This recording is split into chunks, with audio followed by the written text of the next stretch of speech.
Assalamu alaikum everyone. Welcome to the fourth lecture of computer.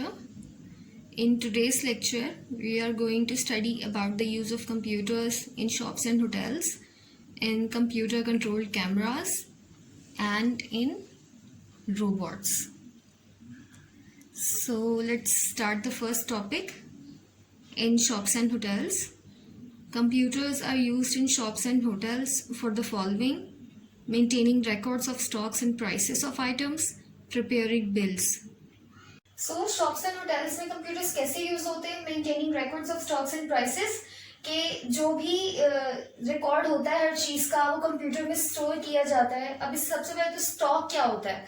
Stock is a supply of goods के जो भी सामान इकट्ठा पड़ा हुआ होता है जो कि स्टोर किया होता है हर मर्चेंट ने, हर दुकानदार ने, शॉपकीपर ने, उसको स्टॉक कहते हैं. कुछ सामान उन्होंने शॉप्स में रखा होता है अपनी जो कि सेल कर रहे होते हैं, और फिर बाद में बहुत सारा जो बाकी सारी सप्लाई होती है जो इकट्ठा सामान होता है वो उन्होंने पीछे अपने किसी स्टोर्स में रखा होता है. So that is called stock. तो कंप्यूटर्स में इसी तरह से जैसे हमने डेटाबेस की बात की थी, अगेन यहाँ पे फिर अगेन डेटाबेस की बात करूंगी मैं कि शॉप्स एंड होटल्स में भी कोई भी जगह हो वहां पे भी डेटाबेस बना होता है और हर चीज का रिकॉर्ड कि कौन सी चीज कितनी पड़ी है, क्या प्राइस है, कितनी सेल हो गई है, वो हर सारी चीजें जो है कंप्यूटर में स्टोर की जाती है, सेव की जाती हैं. Next, preparing bills. इसी तरह से बिल्स की आपने देखा होगा कि जब भी आप कोई चीज खरीदते हैं, मॉल्स में जाते हैं या होटल में जाते हैं, किसी रेस्टोरेंट में जाते हैं, वहां पे आपको कंप्यूटराइज्ड बिल आता है. कोई हैंड रिटन बिल नहीं होता, कंप्यूटराइज्ड बिल होता है. तो वो बिल भी कंप्यूटर्स के थ्रू ही प्रिपेयर किया जाता है. Now the next topic, in computer controlled cameras. Cameras that can be controlled by computers are used in various places. Many banks, stores, and schools use computer-controlled cameras to keep a watch on people's activities. This helps to catch theft in banks or stores. Computer-controlled cameras on highways help in identifying vehicles that are not following traffic rules. Doctors use tiny cameras to look inside the human body for diagnosing diseases.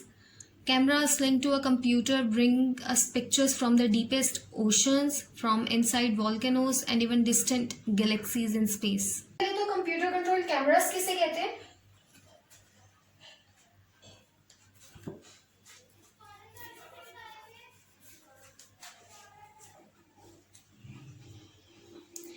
Okay, तो सबसे पहले computer controlled cameras किसे कहते हैं? ऐसे cameras जिनको human ना चला रहे हो बल्कि कंप्यूटर के थ्रू कंट्रोल किया जा रहा हो और पीछे जो भी कंट्रोलिंग हो, जो भी मैकेनिज्म चल रहा हो और जिस भी तरह की वीडियो रिकॉर्डिंग या कैप्चर किया जाए, पिक्चर्स कैप्चर की जा रही हो कैमरास के थ्रू, वो सब कहा जाती है कंप्यूटर पे ऑटोमेटिकली चली जाती है और वहां से फिर उनको देख लिया जाता है. ये काम ईजी हो जाता है, कोई ह्यूमन लेबर की जरूरत नहीं पड़ती यहाँ पे. अब कंप्यूटर कंट्रोल कैमरास की अपनी जगह बहुत बेनिफिट्स हैं, सब देखने वाली. सबसे पहले कहाँ यूज होते हैं? इन बैंक, स्टोर्स एंड स्कूल्स. इन जगहों पे computer control cameras, CCTV cameras को यूज किया जाता है. सीसीटीवी नॉर्मली कहा जाता है कैमरास को, इनको यूज किया जाता है. आपने जैसे अपने स्कूल में देखा होगा कुछ जगहों पे लगे हुए कैमरास. उससे क्या होता है कि इन कैमरास का बेनिफिट ये होता है सबसे पहले तो कि पता चल जाता है क्या क्या एक्टिविटीज हो रही है, देख लिया जाता है कि लोग क्या क्या कर रहे हैं. फिर दूसरा एक बहुत बड़ा बेनिफिट, अगर कोई चोरी होती है या फिर कोई चोरी हो जाती है जैसे किसी स्टोर में, किसी बैंक में, तो सीसीटीवी कैमरास अगर फंक्शनल होते हैं, वो वर्क कर रहे होते हैं, तो उससे चोर का पता लगाया जा सकता है, चोर को पकड़ा जा सकता है, जो कि एक बहुत बड़ा बेनिफिट है इन कैमरास का. देन इसी तरह से सेकेंड वन, ऑन हाईवेज पे, रोड्स पे, बड़े बड़े जो रोड्स होते हैं उन पे इन कैमरास को यूज किया जाता है, जिससे क्या होता है कि हमें ये पता लग जाता है कि अगर कोई लोग ट्रैफिक के रूल्स को तो ब्रेक कर रहे हैं, ट्रैफिक सिग्नल्स को ब्रेक कर रहे हैं, तो वहां पे उन लोगों को पकड़ा जा सकता है, फाइन किया जा सकता है उन कैमरास के थ्रू देख के. Next, doctors use tiny cameras to diagnose diseases. सबसे पहले तो डायग्नोस का क्या मतलब होता है? To recognise by signs and symptoms, के बीमारी का पता लगाना, कोई साइन जो भी अलामात या सिम्टम्स उसके आ रहे हो उसके थ्रू बीमारी को डायग्नोस कर लेना, पता लगा लेना. That is the diagnose meaning. Then doctors in छोटे छोटे कैमरास होते हैं, बहुत छोटे छोटे टाइनी से कैमरास होते हैं, उन कैमरास को यूज करके क्या किया जाता है, जो हमारी बॉडी होती है, ह्यूमन बॉडी, पेशेंट की बॉडी होती है, उसके अंदर उन कैमरास को भेजा जाता है। देन वो कैमरा से जो भी वीडियो रिकॉर्डिंग आ रही होती है या पिक्चर्स ली जा रही होती है, वो साथ साथ कंप्यूटर की स्क्रीन पे शो हो जाती है, और डाटा कलेक्ट कर करके वहां से अंदर से जो है हमारी ह्यूमन बॉडी के अंदर से वो कैमरास कंप्यूटर पे सेंड किए जाते हैं। अब उन कैमरास के अंदर एक तो कैमरा होता है, जो छोटे छोटे कैमरा अंदर भेजे जा रहे होते हैं, फिर उसमें लाइट भी होती है कि हमारी बॉडी में अंदर क्लियरली हर चीज नजर आए, फिर उनमें एक एंटीना भी लगा होता है। अगर तार के थ्रू अटैच नहीं है कैमरास, तो दो तरह के कैमरास होते हैं, तो वो होते हैं जो किसी तरह से तार के थ्रू अटैच होते हैं, तो वहां पे एंटीना, वाईफाई, इस टाइप की चीजों की जरूरत नहीं होती, और डायरेक्टली तार के थ्रू, वायर के थ्रू जो है कंप्यूटर में डेटा जा रहा होता है। लेकिन अगर वायर नहीं होती, ऐसे भी कैमरास होते हैं जो डॉक्टर्स यूज कर रहे होते हैं मेडिकल ट्रीटमेंट में, उन कैमरास में कोई वायर नहीं होती, छोटे छोटे से कैमरास होते हैं कि टैबलेट्स की फॉर्म में, कैप्सूल्स की फॉर्म में वो अंदर चले जाते हैं। पेशेंट जैसे हम नॉर्मली कैप्सूल्स खाते हैं उस तरह से वो कैप्सूल ले लिए जाते हैं, उनके अंदर कैमरास होते हैं, उनके अंदर एंटीना लगा होता है, और वो एंटीना क्या काम कर रहा होता है, जो भी पिक्चर अंदर से कलेक्ट करता है वो जाके कंप्यूटर में आती जाती है पिक्चर इस तरह से, जो कि बहुत बड़ा बेनिफिट है। अंदर से हम लोग तो मतलब इंसान की बॉडी के अंदर नहीं देखा जा सकता, लेकिन इन कैमरास को यूज करके बॉडी के हर ऑर्गन को, पार्ट को देखा जा सकता है अंदर से, और ये पता लगाया जा सकता है कि कहाँ पे प्रॉब्लम आ रही है, क्या प्रॉब्लम आ रही है, और उस बीमारी को डायग्नोज किया जा सकता है। Next, bring us pictures from deep oceans, inside volcanoes and distant galaxies. Galaxies क्या होती है? Galaxy is a very large group of stars. Galaxies normally बहुत जो बड़े बड़े स्टार्स के जो ग्रुप्स होते हैं, झुरमुट होते हैं, उसको कहते हैं, और गैलेक्सी को उर्दू में कहकशां कहते हैं वैसे तो, लेकिन गैलेक्सीज, अब एक सीसीटीवी कंप्यूटर कंट्रोल कैमरास का एक बहुत बड़ा बेनिफिट ये भी है, जहां पे इंसान नहीं जा सकते, वहां से हम ऑब्वियसली हमें पिक्चर लेना, उन जगहों को डिस्कवर करना इजी नहीं होता, लेकिन वहां पे हम इन कैमरास को भेज सकते हैं। जैसे समंदर में, ओशंस में, समंदर तो नहीं, ओशंस में बहुत डेप्थ में हम इंसान नहीं जा सकते, वो डेप्थ इतनी ज्यादा होती है, गहराई, कि हम इंसान नहीं जा सकते, फिर वहां पे बहुत से इश्यूज आते हैं टेक्निकल, और फिर सांस लेना मुश्किल हो जाता है, या फिर बहुत ज्यादा जो डेप्थ में होते हैं वहां तो ऑक्सीजन सिलेंडर्स भी खत्म हो सकते हैं। तो वहां पे क्या करते हैं, उन ओशंस में इन कैमरास को भेज दिया जाता है, और कनेक्टेड होते हैं वो ऊपर कंप्यूटर्स के साथ, वहां पिक्चर्स लेके रिकॉर्ड करके, तो वो डेटा सारा कंप्यूटर में आ जाता है। इस तरह इनसाइड वॉल्केनोस जो आतिशफिशा होते हैं, जो लावा पड़ता है, जो वॉल्केनो पहाड़ों से निकलता है, तो उन वॉल्केनोस में भी इंसान तो नहीं जा सकते, वॉल्केनोस के अंदर इन कैमरास को भेजा जा सकता है। और फिर इस तरह डिस्टेंट गैलेक्सीज, अच्छा हमारे जो है स्पेस में बहुत सारी गैलेक्सीज हैं, हम जिसके मतलब स्टार्स का जो एक ग्रुप है, बहुत सारे डिफरेंट स्टार्स के ग्रुप है, जैसे हम जिस स्टार, और सबका डिफरेंट नेम है, जैसे हम जिस स्टार्स के ग्रुप में रहते हैं, जिस गैलेक्सी में रहते हैं, उसका नेम है मिल्की वे गैलेक्सी, उसके अंदर हमारा सोलर सिस्टम है और ये सारी चीजें, तो ऐसे बहुत सारी गैलेक्सीज हैं पूरी स्पेस में। अब वो गैलेक्सीज का डिस्टेंस इतना ज्यादा होता है कि हम लोग इंसान नहीं जा सकते वहां पे, और वो इतनी ज्यादा दूर होती है कि मतलब कितने ईयर्स का डिस्टेंस होता है, जो कि हम नहीं ट्रैवल कर सकते। तो वहां पे क्या करते हैं, कैमरास को भेज दिया जाता है। जैसे टेलीस्कोप्स होते हैं, टेलीस्कोप्स के अंदर का यही बेनिफिट होता है ना, डिस्टेंट की चीजों को देख लेना इजीली, जो बहुत दूर दूर ऑब्जेक्ट्स हैं उनमें कैमरा लगा होता है, वो पिक्चर्स कैप्चर करती है कंप्यूटर्स के थ्रू, हमें यहाँ लैंड पे, अर्थ पे, जमीन पे मिल जाती है। This is the image of a tiny camera used to diagnose diseases inside the human body. कि आप इसको अगर देखें तो ये बिल्कुल एक टैबलेट, एक कैप्सूल लगता है, जो मेडिसिन के तौर पे हम लोग नॉर्मली इस फॉर्म की मेडिसिन होती हैं उसको यूज़ करते हैं, लेकिन एक्चुअली में एक कैमरा है, इसके अंदर फ्लैश लाइट भी लगी हुई है, इसके अंदर एंटीना भी है। हम लोग इसको बिल्कुल पानी के साथ जैसे कोई टैबलेट लेते हैं बिल्कुल वैसे ही खाते हैं, अंदर जाता है ये, अंदर जाके पिक्चर्स कैप्चर करता है, और वीडियो रिकॉर्डिंग होती है, लाइट ऑन हो जाती है हमारी बॉडी के अंदर इंटरनल पार्ट्स में जाके, एंड देन फिर क्या होता है, ये इमेजेस वहाँ से क्लिक करता है, और ये कैमरा ऑटोमेटिकली, और साथ ही एक बेल्ट होती है इसकी, इस कैमरा के साथ, उस बेल्ट में स्क्रीन पे सेंड करता रहता है साथ साथ ही एंटीना के थ्रू। और हालांकि देखने में लगता नहीं कि इसके अंदर इतनी सारी मैकेनिज्म है, इस छोटे से कैप्सूल में इतनी सारी चीज़ें, इसके अंदर अगेन एंटीना भी है, फ्लैश लाइट भी है, कैमरा लेंस भी है, तो बहुत सारी चीज़ों इकट्ठा ये इस तरह से काम कर रहा होता है, और बड़ा इजीली इसके थ्रू जो है बीमारी को डायग्नोस किया जा सकता है, ये देखते हुए कि अंदर किस पार्ट में इशू आ रहा है, किस पार्ट में मसला है और क्या बीमारी हो सकती है। There is a did you know box Computers are also used by the police for fingerprint matching, which helps to identify criminals. Sketches of criminals can also be created on computers and changes made such as adding or removing a beard, etc. Info box में ये बताया हुआ है कि computers police भी use कर रही होती है, और पुलिस जो कंप्यूटर्स यूज कर रही होती है वो मेनली दो कामों के लिए यूज कर रही होती है, जो सबसे बड़ा बेनिफिट है कंप्यूटर्स का पुलिस डिपार्टमेंट में। First one fingerprint matching. अच्छा, यहाँ पे भी अगेन मैं बात करूंगी डेटाबेस की। पुलिस के पास भी क्रिमिनल्स का एक लार्ज डेटाबेस रखा होता है, उसमें वो क्या करते हैं, उसमें क्रिमिनल्स का सारा डेटा होता है, प्लस हर क्रिमिनल की जो है फिंगरप्रिंट उनके पास पड़ा होता है वहां पे।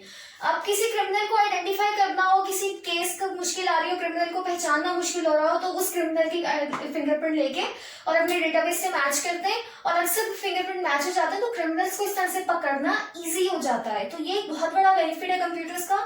नेक्स्ट, स्केचेस ऑफ क्रिमिनल्स के पहले क्या होता था कि जो क्रिमिनल्स के स्केच बनाए जाते थे, सपोज किसी ने, अगर कोई विटनेस है, किसी ने देखा है क्रिमिनल को, तो उसके जो स्केच बनाए जाते थे, स्पेशल आर्टिस्ट होते थे, उनको वो जैसे जैसे एक्सप्लेन करता था, ऐसी ऐसी इमेज थी, आंखें ऐसी थी, नाक ऐसी थी, ऐसे ऐसे वो बताते जाता था विटनेस, और जो आर्टिस्ट होता था वो इस तरह से स्केच बनाता रहता था। लेकिन ये काम बहुत मुश्किल होता था। अब ये काम कंप्यूटर के थ्रू और आसान हो गया। हर तरह की मतलब क्रिमिनल का स्केच आप बस डिटेल्स उसमें डालो कैसी कैसी थी, और वो इजीली क्रिमिनल का पूरा स्केच आपके सामने बन के आ सकता है। एक बहुत बड़ा benefit. Again next, changes can be made like adding और रिमूविंग बियर्ड। अब जो स्केच बना हुआ है उसमें चेंजिंग भी करके देखा जा सकता है, जैसे दाढ़ी किसी की रिमूव कर ली या ऐड कर ली, या फिर अक्सर जो क्रिमिनल्स होते हैं अपना जो थोड़ा सा लुक होता है, वो अपीयरेंस होती है, वो चेंज कर लेते हैं। तो वहां पे आप उसकी अपीयरेंस को कंप्यूटर में चेंज करके पता लगा सकते हैं कि क्या ये वही क्रिमिनल है या नहीं। तो ये कंप्यूटर्स का बहुत बड़ा बेनिफिट है कि इसमें पुलिस डिपार्टमेंट में कि क्रिमिनल्स को पकड़ना इन कामों के थ्रू बहुत ईजी हो गया है। Now the last topic of our today's lecture in robots. Robots are human-like machines guided and controlled by computers. This is the definition of robots. They can do some tasks that humans cannot do. Robots can handle chemicals that are too dangerous for humans to touch.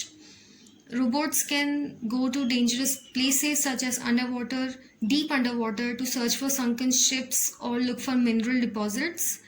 Robots can also go inside active volcanoes.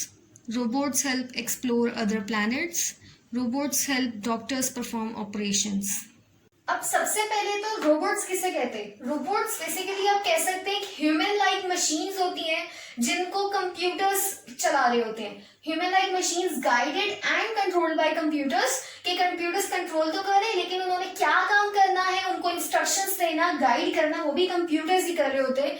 यहाँ पे human labour की किसी तरह से जरूरत ही नहीं होती, क्योंकि सारा काम वो खुद कर सकते होते हैं। इंटेलिजेंट मशीन्स होती हैं, आर्टिफिशियल इंटेलिजेंस उनमें डाली जाती है कि वो अपने काम खुद से सोच समझ के कर सके।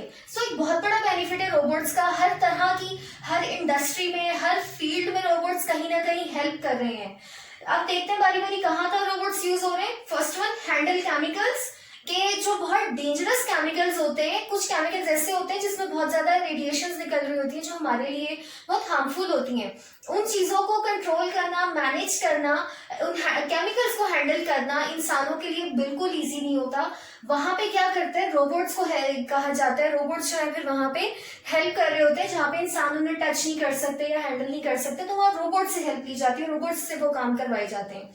Next, go to dangerous places. Dangerous places कुछ वो खतरनाक जगह जहां पे इंसान नहीं जा सकते, जैसे डीप अंडर वाटर, पानी के बहुत ज्यादा नीचे इंसानों का जाना बहुत मुश्किल है, क्योंकि इतनी ज्यादा डेप्थ होती है कि वहां पे इंसान का जाना और इतने वो बिल्कुल भी इजी काम नहीं है, पॉसिबल काम नहीं है। तो खैर वहां पे मेनली रोबोट्स को भेजा जाता है। जैसे अभी हमने पिछले प्रीवियस टॉपिक में देखा कि सीसीटीवी कैमरास को यूज किया जाता है। इसी तरह अगर मजीद डिटेल्ड इंफॉर्मेशन चाहिए हो, हर तरह का एनालिसिस चाहिए हो चीजों का डीप अंडर वाटर, तो वहां पे रोबोट्स को भेजा जाता है। फिर इसी तरह से डीप अंडर वाटर ही नहीं, अक्सर जो जहाज, जो शिप एक्सीडेंट्स हो जाते हैं समंदरों में, तो वहां पे अगर शिप कोई डूब गई है, संक मतलब डूब जाना, तो डूब गई है कश्ती, कोई शिप, बहुत बड़ा बहरी जहाज, तो वहां पे उसको ढूंढने के लिए बहुत अंडर वाटर, बहुत ज़्यादा गहराई में वहाँ पे रोबोट्स की हेल्प ली जाती है, रोबोट्स को भेजा जाता है। वो बहुत बेनिफिशियल रहता है काम, क्योंकि इंसानों के लिए वहाँ पे मैनेज करना, इतने ज़्यादा गहरे पानी में जाना ईजी नहीं है वहाँ पे, लेकिन रोबोट्स जा सकते हैं वहाँ पे easily. Next, go inside active volcanoes. अभी हमने देखा पीछे वॉल्केनोज के अंदर भी भेजा जाता है सीसीटीवी कैमरास को, इसी तरह रोबोट्स को भी भेजा जाता है एक्टिव वॉल्केनोज, मतलब कि जिसमें से मोल्टन मैटर निकल रहा हो, तो वो वॉल्केनोज के अंदर भी रोबोट्स को भेज दिया जाता है। रोबोट्स अच्छी खासी वहां पे डेटा कलेक्ट कर सकते हैं, एनालिसिस कर सकते हैं, तो ये भी एक रोबोट्स का बेनिफिट है। इंसान तो ऑब्वियसली इसमें जा ही नहीं सकते, वॉल्केनोज में पॉसिबल ही नहीं है, लेकिन रोबोट्स को भेजा जा सकता है। इसी तरह से हेल्प एक्सप्लोर अदर प्लैनेट्स, के दूसरे प्लैनेट्स तक अभी हम नहीं जा सके हैं, लेकिन वहां पे रोबोट्स को भेजा गया, जैसे मार्स पे। तो वहां तो इसी तरह से वो डिस्टेंस इतना ज्यादा होता है, इतना ज्यादा होता है कि इंसान उसको ट्रैवल नहीं कर सकते, बहुत लंबा टाइम लग जाता है, कितने साल लग जाते हैं पता नहीं सिर्फ पहुंचने में। तो वहां पे रोबोट्स को भेज दिया जाता है, रोबोट्स वहां जाते हैं, काम करते हैं, डेटा कलेक्ट करते हैं और अर्थ पे कंप्यूटर्स में भेज देते हैं, और हम वहां पे देख लेते हैं, हमें पता लग जाता है कि उस प्लैनेट पे क्या है, क्या क्या चीजें हैं, किस तरह की। तो ये सारी इन्फॉर्मेशन रोबोट्स का बहुत बड़ा हेल्प बेनिफिट रहता है। And the last one, help doctors perform operations, और डॉक्टर्स को भी ऑपरेशंस परफॉर्म करने में, सर्जरीज परफॉर्म करने में रोबोट्स हेल्प करते हैं। इंसान भी वैसे तो कर लेते हैं, लेकिन ये होता है कि ह्यूमन लेबर बच जाता है, रोबोट्स अपनी परफेक्शन के साथ काम करते हैं, और क्योंकि उनको तो प्रोग्राम किया गया होता है जैसे उन्हें काम करना है, और वहां पे इस तरह से उनका बेनिफिट रहता है। ऑपरेशंस में भी डॉक्टर्स को बहुत हेल्प करते हैं robots. Now class, this is the image of a robot drawn in your books at page number 5. ये एक बिल्कुल ह्यूमन लाइक रोबोट है, लेकिन एक बात याद रखें, रोबोट सिर्फ ह्यूमन लाइक इसी तरह के नहीं होते जिनके आर्म्स, लेग्स, हेड सब कुछ हो, बॉडी हो। कुछ रोबोट्स ऐसे होते हैं जिनके सिर्फ आर्म्स हों, कुछ रोबोट्स ऐसे होते हैं जिनके सिर्फ लेग्स हों, कुछ रोबोट्स ऐसे होते हैं जिनका 3 लेग्स हों, 3 आर्म्स हों। तो बेसिकली डिपेंड करता है उनके यूजेज पे, जिस तरह से उनका यूज़ हो, जिस तरह से उनका यूज़ करना हो, उस तरह से उसका स्ट्रक्चर बना लिया जाता है। ज़रूरी नहीं कि रोबोट्स हमेशा सिर्फ ह्यूमन लाइक ही हों। This is our today's lecture. In today's lecture, we read about the use of computers in shops and hotels, in computer-controlled cameras, in the police department, and in the robots, in the field of robotics. Now it is your diary to read and learn your classwork. Thank you. Allah Hafiz.